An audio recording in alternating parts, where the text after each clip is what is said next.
And there's no vaccine for RSV at this point? No, there's no routine vaccine available for RSV in Australia, but we are seeing internationally some vaccines starting to be approved for pregnant mums, for babies, I think for adults as well. So, watch this space. We might soon have a vaccine. We just sort of have to go through Australia's very rigorous approval process first. And when it comes to the flu vaccine, the vaccination rates seem to be very low post-COVID. Just here in Western Australia, the latest stats show that between 5 and 12-year-olds, it's at about 8%. For under 5-year-olds, I think it's sitting at about 14%. That's really low, isn't it? Especially considering that WA and for that matter, most states around the country have programs of free vaccination for kids. Yeah, look, flu vaccination for kids is so important. There's a reason why it's recommended and free because, it costs the health system so much to have these poor kids hospitalised with flu every year. But you're right, there is a bit of, I don't know whether it's so much hesitancy as just people are a bit tired of vaccinating sometimes, I think, especially, with COVID and boosters and in some ways, I think, we're seeing a bit of vaccine fatigue in the community. And as someone who's been really pushing for awareness and advocating for kids to get vaccinated, how have you found that in terms of coming up against the anti-vaxxers, people who really get quite passionate about their views that this isn't the right course of action? People do get very opinionated about immunisation.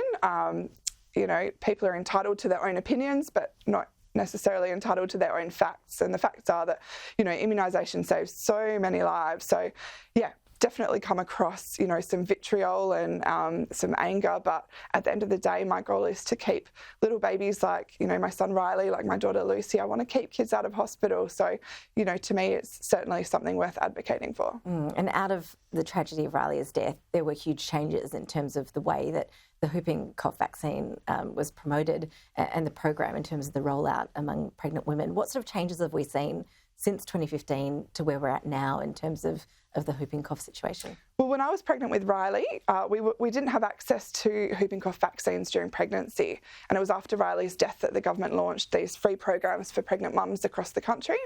So now I think in WA, where I am, we report some of the world's highest pregnancy vaccination rates. Around 3/4 of mums choose to have a pregnancy vaccine and trust and protect their baby in that way. So some really good figures to start off with, but something that we can still, try to improve.